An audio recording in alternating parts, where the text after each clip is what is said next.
Thanks, Pete. Hany?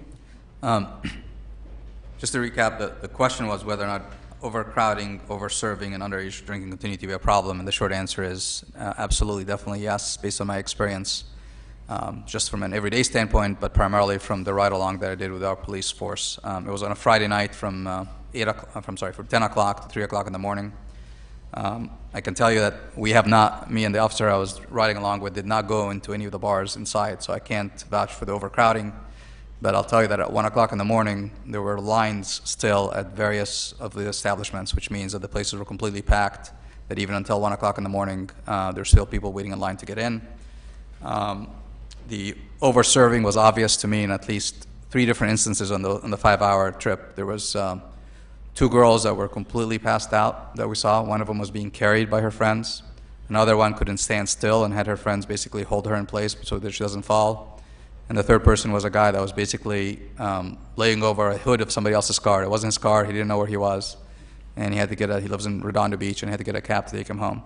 So over a 5-hour period, there was definitely 3 people that were completely drunk to the point of being arrested for public intoxication. They were not arrested.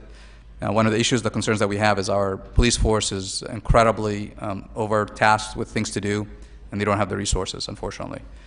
So they do the best that they can with the limited resources that they have, but if they basically arrested everybody that was out there that was probably subject to arrest, they need at least twice as many police officers out there to control the situation.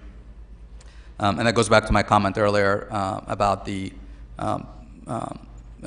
bar establishments out there, to expect them to step up and basically do what they need to do to make sure that the people are not being overserved, and make sure that people are having arrangements to basically get out and be able to get home and not roam around in our downtown area till 2 or 3 o'clock in the morning with no way to get home. The last thing I'll mention about underage drinking, I think you probably have seen it in the reports. As recent as this last Labor Day weekend, there was at least 2 establishments in our city that were cited for underage serving, and 2 establishments in Manhattan Beach that were cited for underage drinking. Obviously, they were just cited, so it hasn't been proved yet, and they haven't. The issue has not been finalized.